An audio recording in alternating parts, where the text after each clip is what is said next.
Hi, Mark. Hey, Val, how's it going? All right, Democrats, if I can have y'all just calm down and take a seat and quiet your conversations just a little bit. I do want to have a candidate forum here, or a little brief intro forum with our congressional candidates. If you need to carry on the conversation, if you could please either move into an outside room or be right next to the person you're speaking to so that we have a chance to hear both of our outstanding candidates come through here. Now, what we've got this year is a contested congressional primary. That means when you go to vote on primary day, you will also be voting for either Dr. Val Almanord or Lieutenant Colonel Maura Keller to represent you in November in the 3rd Congressional District. Now, this is not a big district. We didn't know this was happening until just about qualification time. So, unfortunately, I didn't have a chance to set much up prior. So this is kind of a little impromptu session. It is being recorded. So if you're a county committee chair or a county committee staffer and you want to get this out, I'm going to send the link out to everybody so we can see it. Okay?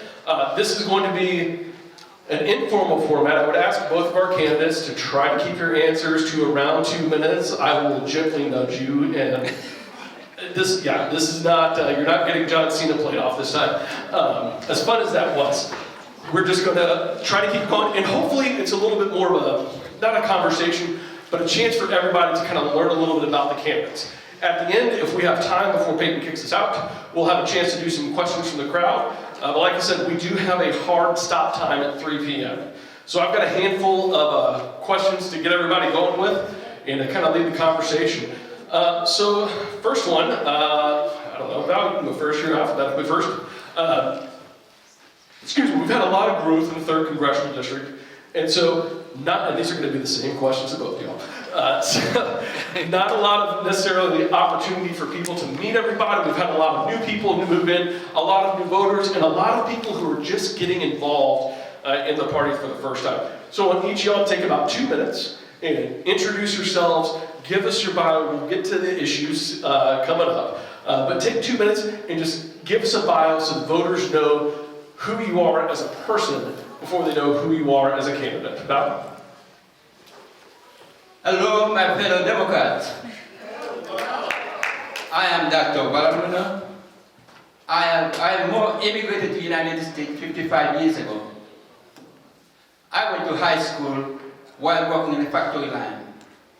I went to college working in the factory line and college work student loan. I went to medical school while I was still on the reserve and on the loan also. After I graduated from college, I was in active duty, I switched to reserve so I can go to medical school.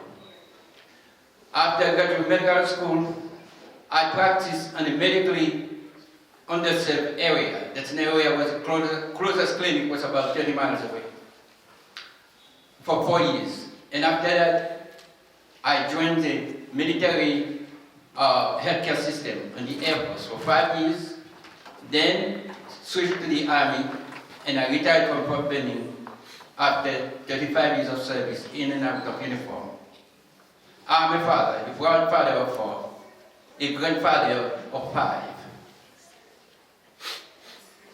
I have 2 daughters and 3 granddaughters. I don't want them to be subject to anybody to tell them when they can have a family. I want them, just like your daughter and your granddaughter, to have the right to choose when they want to start a family. My first priority, if you send me to Congress, will be to fight to restore women's right to choose by codifying Roe versus Wade. And Val, we're gonna get to that in just a moment, but I do want to keep this first one to just the bio. I promise you're gonna get 2 minutes to talk about that in just about 2 minutes. But we do need to keep things kind of going. I'm sorry, you Colonel or Lieutenant Colonel? Lieutenant Colonel. Lieutenant Colonel, cool, got that right. So would you please give us just a bio so everybody kind of knows who you are for those who haven't met you yet? Hi there, my name is Maura Keller. I'm from Fayetteville. I've been here for about 28 years, originally from Boston, outside of Boston. Joined the Army in 1978, retired in 2004. Started as a enlisted military police, then I got my commission.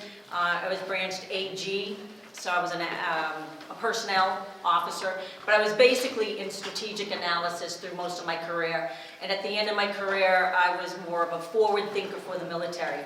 When I retired, I worked about 10 years as an independent government contractor.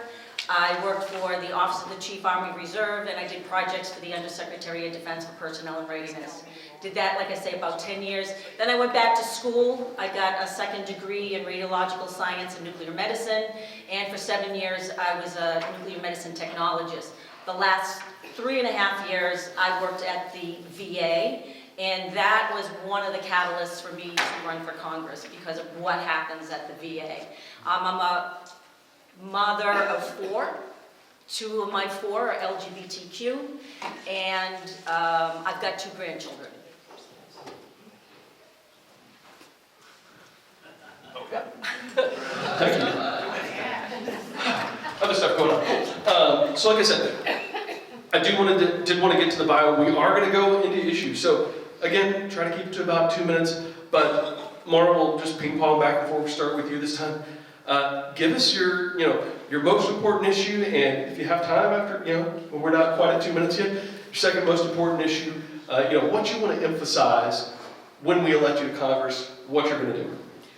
Well, we all know that democracy is on the line right now, and we've got to really make sure that everybody understands that. Just don't say it, you have to feel it, you have to understand it. One of the big things, of course, is the women issue. Women have the right to choose. Nobody should be telling them what to do. If we look at what's been going on, it goes from the Roe v. Wade of 24 weeks, then we go to 15, then we go 6 weeks. Now it's based on you even think about having sex, and then, you're denied. The other thing that is important to me is like when we talk about the IVF, people just think, oh, well, people just can't have kids, and so that's what we're doing so they can. But you also got to think about the people that are going through medical treatments and that they want to preserve their fertility for later on, for whatever it is that they're dealing with. So, it's just not clear cut what people are trying to say. The other thing is, how many people here have not heard of Project 2025? Oh my dear God, these are my people. Well, almost. Okay, so the Project 2025 is the book that they are going to enact if the Republicans, but mostly Trump, gets in. And they are going to reverse anything and everything dealing with reproductive health care. As a matter of fact, they're going to erase it from anything that's in law, anything that's in writing. Okay, so they're talking about contraceptives. You hear about right now at the Supreme Court, they're talking about the Comstock Act. Anybody not familiar about the Comstock Act? Okay, well, that's dealing with, you can't send anything dealing with abortion or contraception through the mail. So that is a 151-year-old law that they want to bring back. And it's in the book. So that right now, that's what's being looked at the Supreme Court. The other issue would be my veterans. My veterans need to be taken care of. Atlanta, we are second from the bottom. We should be the Chick-fil-A of all military hospitals. And nothing, you know what, because again, working there for 3.5 years, I tried to affect change, and I could not. So I'm somebody that makes a difference. And since I couldn't make a difference there, I'm running for Congress.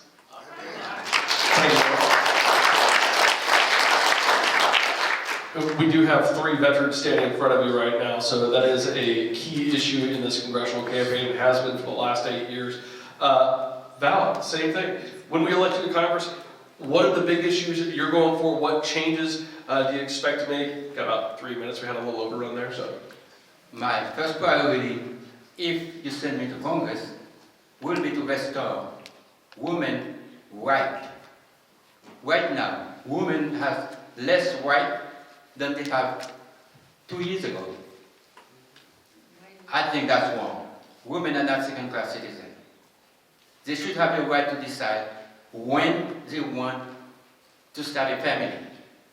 No politician should stand way somewhere in Washington on their capital to say, hey, now you can't have this, you can't do this. Because if I want to have a tummy tuck now, nobody can tell me, no, you cannot have a tummy tuck.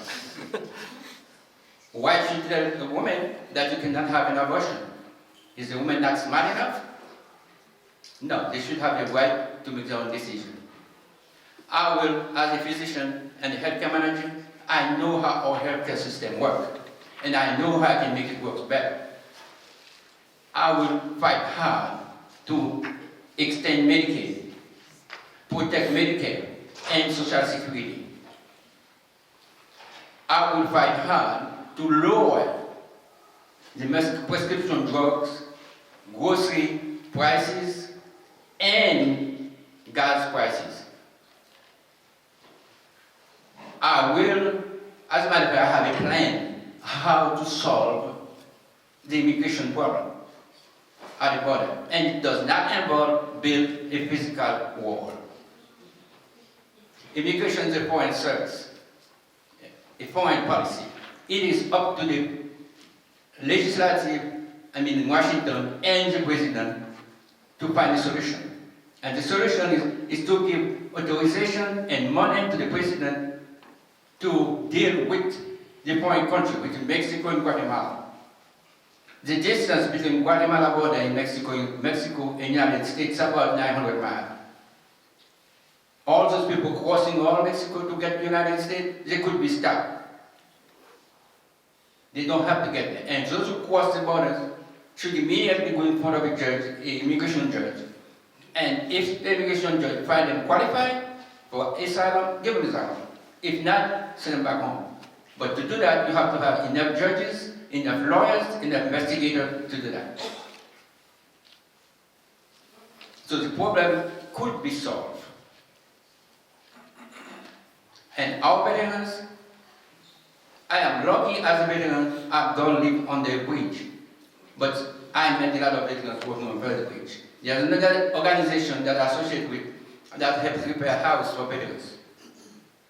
And if I got a chance to go to Congress, yes, I will make sure we'll have a lot of money, raise my voice, make the issue a national issue. Thank you. Thank you, Doug. So as much as we would all love that, campaigns would be an easy thing to do and would just be something you could just kind of start up and be like, yeah, we're good, with lots of federal help and federal money and state money and all that. Yeah, we're all laughing because that's not there. As Representative Calvin Smyrer used to joke, trains run on coal, campaigns run on gold. So let's talk logistics for a second here. Logistically, the 3rd Congressional District is massive. Everybody likes that door knocking campaign that John Ossoff did when he ran for office 6 years ago, when he went, or 8 years ago when he knocked, it was House run, where he knocked on almost every door in his House district in that special election, and unfortunately what ended up being a losing effort. Something like that just isn't really possible down here. Do we have anybody here from Upson County still? No, okay. Upson is rather spread out, and it is difficult to do effective door-knocking campaigns without a lot of logistics. It is difficult to do mail-in campaigns without a lot of logistics. So starting with you, Val, how are you going to handle this? What is the advantage you have, or what makes you the most equipped, the better equipped of the two candidates to carry out this kind of logistical lift that we need to campaign, not just in the primary, but continuing on into November? So, that's a good question. Experience. I went for the same office twice before. I knew all the 15 counties. I visited all of them more, I don't know how many times, but all of them. I don't know any single person there, but I know most of the Democrats on those counties. As Chuck said, we could not knock on every door. I don't have enough money to hire enough people to knock on every door. I rely on Democrats, I rely on volunteers to help me knock on doors, make phone calls, text. I put together a group of very enthusiastic volunteers. I need more. I need your help. I put together a group of enthusiastic volunteers that goes around canvassing or knocking doors and make phone calls. And I would appreciate, I got it from my pastor down there, anybody can want to help me can sign the form, my company will contact you. You can help me make phone call.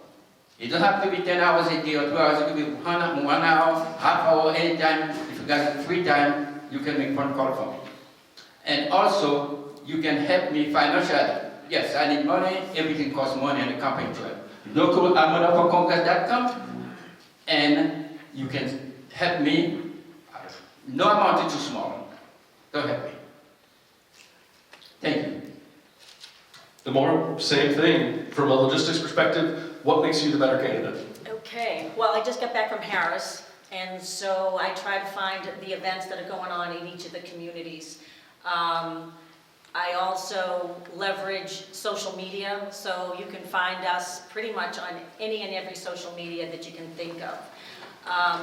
So what we're trying to do is also get into the colleges, because I'm trying to bring out the younger kids.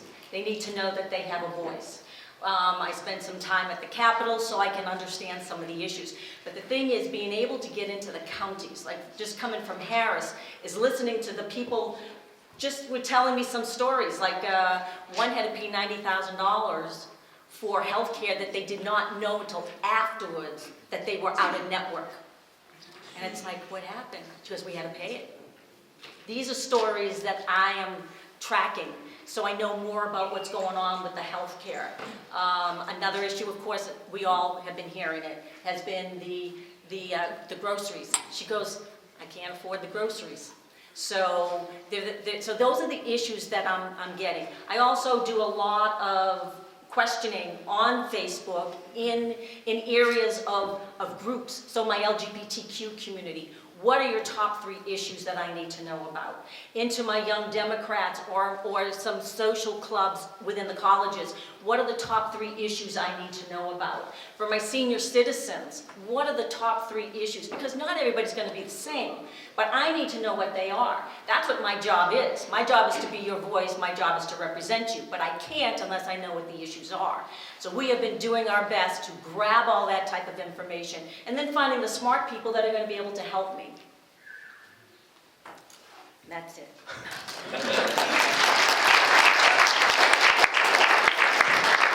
I'd like to thank everybody for their tolerance in the beginning of moving around and organizing lots of things. Don't have a huge staff, just like both of these people. So if you want to volunteer with the 3rd Congressional District, you can let me know at cd3@georgiademocrat.org.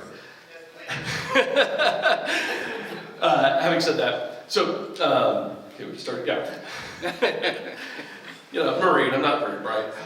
So one of the challenges that we have in the 3rd Congressional District, when we look at the redistricting that happened, you know, Atlanta got circled around and they shuffled the districts around there to try to give Republicans an advantage. Mainly because we won the 6th district and we weren't supposed to. The 3rd district was largely untouched because even compared to the rest of the nation, the 3rd district is unfortunately rather lopsided demographically. We're working to change that. And this room is a great example of how we can change that, how we can unite people across every aspect of our lives to come in and build a coalition that makes Georgia better and makes the United States better. So Maura, starting with you, how do you plan to reach out to those swing voters, those independent voters, and even those conservative voters and get them to come over and pull the lever for your campaign and send you to Congress? Well, I did a lot of homework from April of last year about what Drew did and did not do. And that's the question that when I talk to people is, what Drew did or did not do, how did that affect you? You know, he voted no on the PACT Act. How did that affect my veterans? He voted no on securing the insulin at $35. How did that affect my senior citizens in my district? So everything that he did or did not do, I tied it to dollars. I found the population, I found national averages, and I said, this is how many people that he disenfranchised. When we look at, so when you're talking to the people, it's like, did he do things better for you? You have people that say, well, I'm a Republican, and yeah, he's really getting those Dems. Well, okay, how did that affect you? Did you get your insulin at a cheaper price? Or what about affordable housing? You got that in your area? Did he help to make sure that all the equity firms that came in to your districts and bought up the homes? Did he leave any homes for you to be able to move into or as a starter home? The answer is no. So you got to talk to the people, and they're just common sense, everyday things.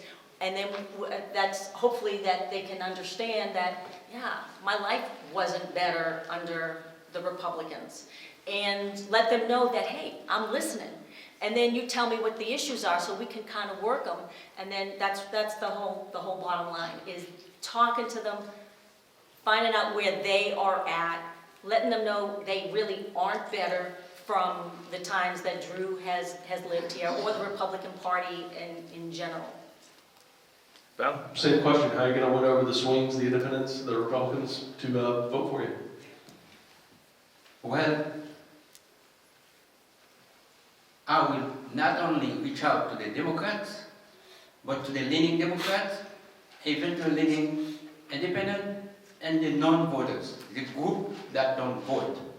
We have to explain to them, especially what Biden did with the infrastructure. The Republicans try to take credit for it, but we have to let the people know that the Republicans did not vote for infrastructure bill, and that's a bill that brings so much money to our district, to build the bridge, to build almost everything, the road, everything. And we have to talk to the voters. We have to reach out to the voters. And I have the experience in all the counties to reach the voters.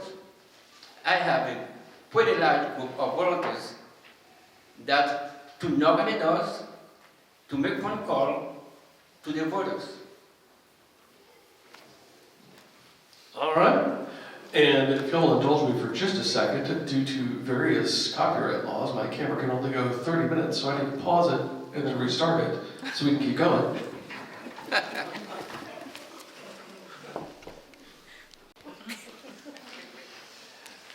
MPAA's fault. But anyways, so at this time, if y'all are good, I'd like to open it up to questions from the audience. If you have questions out here, what's going to happen is you're going to raise your hand. I'm going to come over to you with the microphone, and I'm going to hand you the microphone. It's going to be hot when you raise it, so we'll raise your hands like this. I'll give you the microphone, and I'm going to start, because I'm going to use a little cherished privilege. I see you. I'm going to come over to you next. But a little bit of cherished privilege here on audience questions. So, I'm a union laborer. I know you were a union laborer, or you? Yes. You were in the union, and y'all weren't organized though, right? But still, labor rights is a big deal. So labor rights is something that's very clear, dear to my heart. I'm also an officer for my local union, so in the summer times, I get a chance to go up and lobby with Drew Ferguson and try to help him out. It's a different relationship. It's more cordial than you would think. But talk to me about labor rights. Tell me why I, as a union voter, concerned about people getting paid, right? Concerned about people being able to organize, concerned about the PRO Act being passed. Why should I vote for y'all? And Val, you can start. I am, first of all, when I joined the union, I was working at Matinami Hospital. I didn't have to join the union. They told me that, no, you are part of the management. I said, no, in my contract I don't say management, I don't want to be manager, I want to help people. And I did that because I said, how they treat the nurses. I didn't like it. So I joined the union, and I become like the union leader, legislative and political organization, part of it. My job was to go to Washington about once or twice a year, lobbying Congress, senators, and representatives on behalf of my union. Union make America strong. We, members of the union, will build America. We give the union give the people good paying job with increase and safe environment to work. Union protect workers and also is beneficial to the bosses. Yes, I think every person should have the freedom to join the union, and union should be protected also. Okay, well, think about why we have unions. If businesses did the right thing for their people, if they took care of their people, we wouldn't need unions. So there we go. So because we have unions, we have to make sure that people are still taken care of. I mean, we saw what happened this year with some of these big companies, and you watched the money that the leadership was walking away with, but they didn't do the work. It was the people that did the work. And so when they wanted even just a fraction of better pay for what they're doing, it was balked upon. And so those are the folks we got to get behind. We have to make sure everybody is paid what they're worth. But the unions, they need to be respected, they need to be taken care of, and so I have no problem walking the picket line with folks to have their voices heard.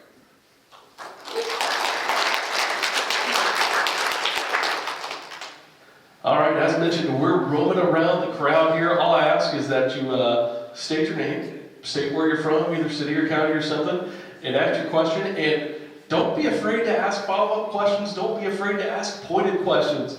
This is a friendly crowd. Even if we're throwing darts, we're still under the assumption you're showing up for a Democratic primary. So don't be afraid to ask those hard questions. That actually helps our candidates more than you could possibly imagine. So here's our first crowd. Hi, I'm Scotty Neal. I'm from Spalding County, Griffin, Georgia. And my question to both of you all, in the Noonan market, when you're in this area, are you having a lot of, or hearing any pushback towards the Biden administration when the tornado hit and he did not make this emergency area? Are you all hearing anything about that? So remember the tornado they hit after he became president? Yes. Remember? Yes. He brought in FEMA, but he did not make this an emergency. What's it called, Chuck? Emergency declaration. Yeah, he did not declare this a federal emergency. So my question is, when you're out talking to residents in Noonan at area meetings that you're going to or working the neighborhoods or anything, are you hearing any pushback about it? Yes. And what are you hearing? I think I heard, no, not I think, but I know, I was in a meeting, it was a short meeting between 2 or 3 people, and one person said, President Biden did not declare an emergency at that time. But the question is, did the President Biden get the information to declare an emergency? Who's supposed to give him the information? The legislator? The congressman? Who? We don't know if he had enough information to know how bad it was to declare the area an emergency. But he still spent a lot of money. I understand, but what I'm asking you, are you hearing any pushback about the Biden administration because they didn't declare Yes, it an emergency? yes. I was in a little circle for 3, 4 people together, and one of them said yes, he didn't like it because President Biden did not declare an emergency. Mario, have you heard anything about it? No, ma'am, I haven't. Interesting. All right. I know we've got over here, we're going to be ping-ponging around a little bit. Sir? Alan Lindsay from Peachtree City, Georgia. How do you guys feel about the current minimum wage, and do you feel that it should be raised? I think everyone should make a livable wage. If you work, you should not have to make a decision between paying your rent or take your kid to the doctor. You should make enough money to be able to pay your rent, feed your family, and take your kids to the doctor. It's a livable, it should be a livable wage. Okay, so 2009, that's the last time the wage has changed. $7.25. A lot has changed since 2009. And Georgia hasn't even changed their state. It's $5.15.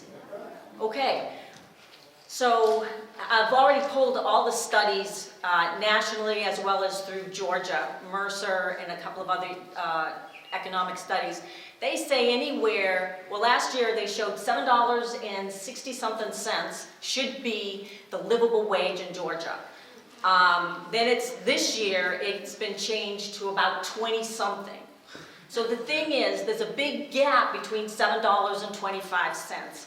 And you've got so many of the Republicans crying that we've got too many subsistence programs. Now think about it.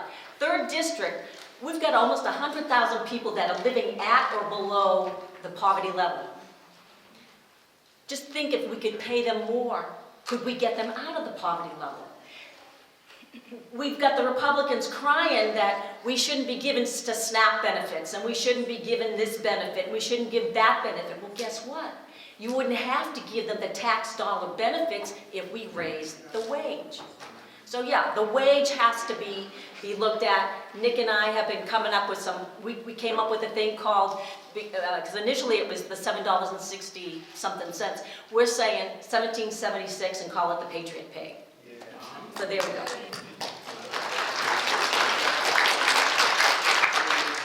Hi, my name is Frances Prieto. I live in Peachtree City. And before I ask my question, I just wanted to thank Chuck and the both of y'all for being here and talking about minimum wage and unions, given that wage theft is the #1 type of theft, and we are seeing dividends from that.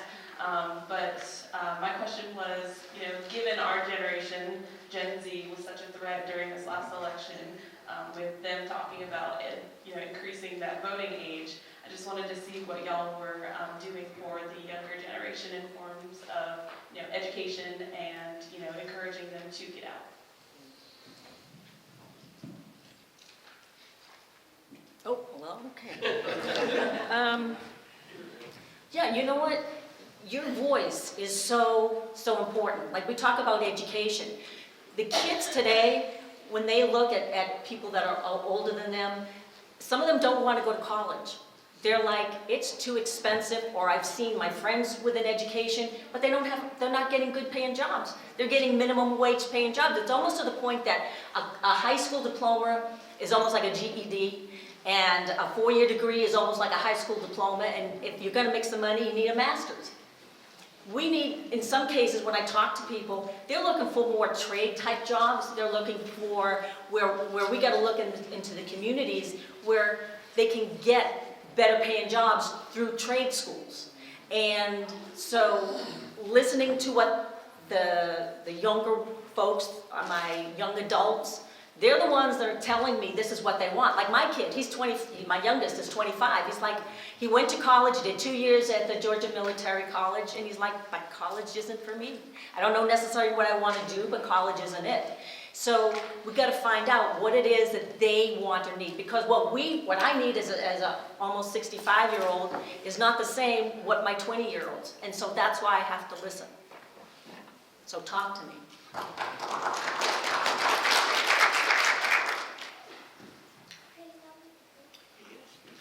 When it comes to education, first of all, I think every kid, regardless of your zip code, deserves quality education. When you get to high school, you deserve a good high school equipped with everything. And the money that my tax gave for high school should not go for vouchers to private school. And when you get to college, I think 4 years college, students should be free for anyone that makes less low-income family, basically. If you're a low-income family, you should be able to go to public college free of charge. If you want to go 2 years college, it should be free. And if you don't want to go to college, you should go to a free school for a trade, whatever trade you want to go on, you should be free to learn a trade. From the focus group that I went to, especially at CSU, that's at Columbus State University, I talked with many young people. Some of them there, they have to borrow money. They keep asking me what I could do faculty congress with the student loan. But right now, Joe Biden first got a program to basically eliminate most of the student loan, but the Supreme Court stopped it. Then he went around, he do it one piece at a time. Right now, he almost eliminated most of the student loan. And if I get to Congress, I will introduce a bill that would make it easier for the president to lower or eliminate student loan.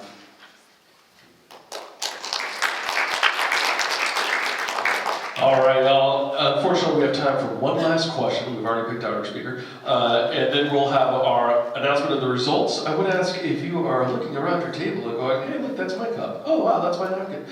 Please pull them in and be ready to throw them out on the way out. You don't have to rearrange the room, but if you can throw away your trash on your way out, that would be fantastic. Anyway, our last question before we do some results. Hi, my question is, I'm really concerned about mentally ill people. And, you know, you watch the news and you see the police shooting someone that's naked, no gun, no knife, and to make matters even worse, shooting them in the back. And so I would really like to have somebody speaking for me and the community on what are we going to do about that. I know in California they had passed something where if a family member calls somebody that was suffering from mental illness, a counselor or somebody went with the police, you know, and I've moved since then, so I don't know how this is working out.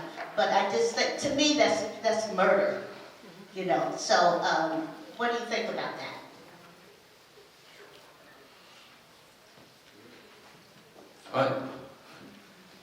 Mental illness is very common.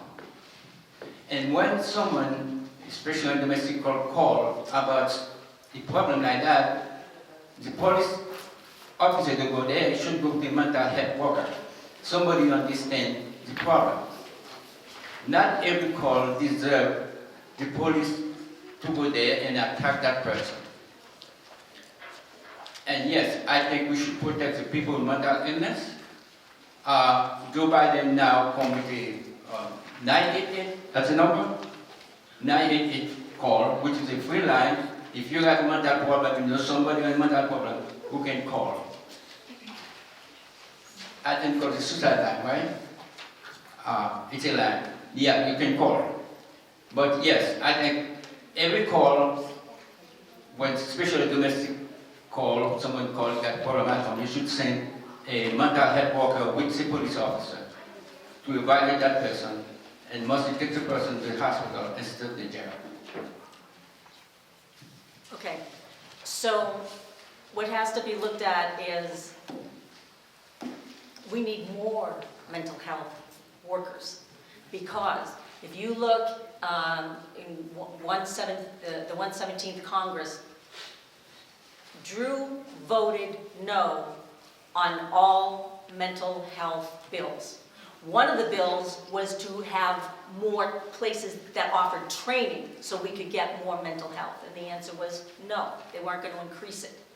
So first of all, we need schools that are going to be teaching the mental health. And the police force, we have to see what's on their staff. I don't know. So we need to take a look. And what type of training are they receiving? And like what you just said, you know, that's not something that's uncommon. But like in the military, when something like that goes down, you cease and desist. You stop it, and you now go through the entire process. What did we not do that we should have done? We look at all our processes and procedures.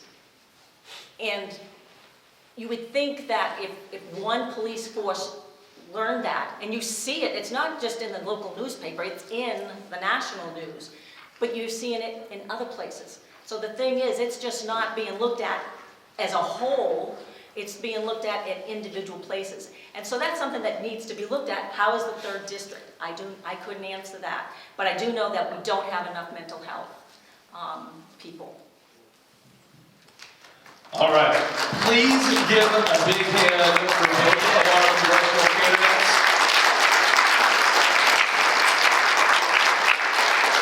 Running running for office is challenging at best. At the federal level, it is nearly impossible. So I want to thank both of you for stepping up and running. Good luck to both of you over the next few weeks, and good luck to whichever of you emerges from the primary as the Democratic nominee. This video, we'll put it online, we'll send it out to the chairs, we'll make sure that everybody has the ability to watch this again, or you can share it with your friends. However, at this time, I'm going to ask our candidates to please vacate the stage and please take your signs with you, because I am neither Dr. Val Lord nor Lieutenant Colonel Maura Keller. If you like either of these candidates, there are signs in the back for both of them, and I know they will take all of your money that you are willing to give them through either Act Blue, check, cash, direct deposits, credit cards, and whatever else. There you go. I know you. Going in there. But at this time, I have exciting news that you can't read because it's on the other side of this piece of paper. Before we get kicked out of here, actually some quick housekeeping. Thank you for coming. Please take your trash with you on the way out. If you want to take any of the extra drinks that are left, you're more than welcome to do so.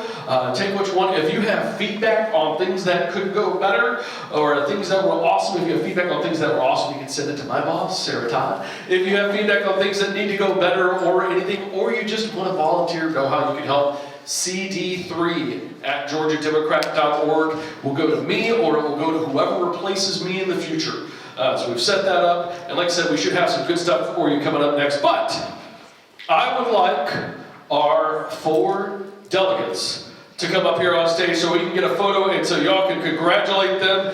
In alphabetical order, I would like Edward Bohannon, Jenny Enderlin, Zachary Livesey, and Tene Matsumoto to come to the stage.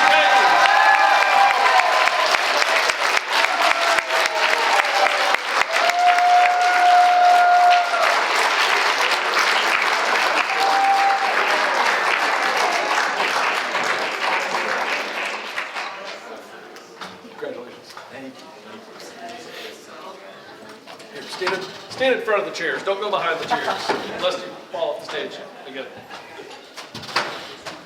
Congratulations.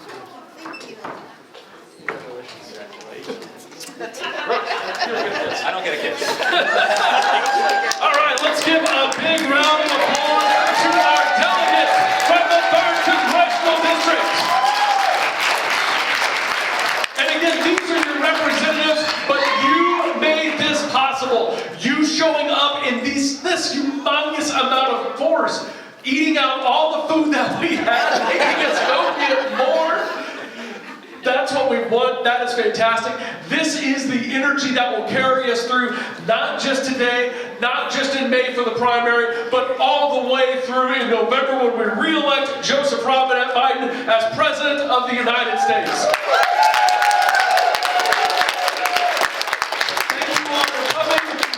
Congratulations to our delegates. Drive safe on your way home. Have a wonderful day. And thank you for all you do keeping Georgia blue. Have any of y'all ever been? No. Oh, me neither. Okay.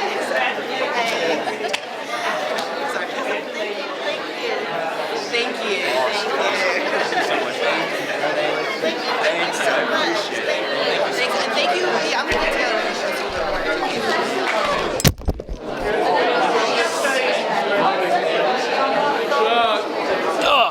Hold on a second. Hold on a second.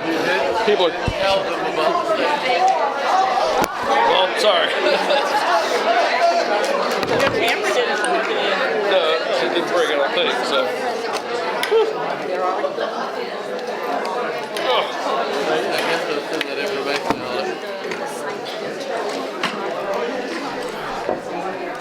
All right, let's stop.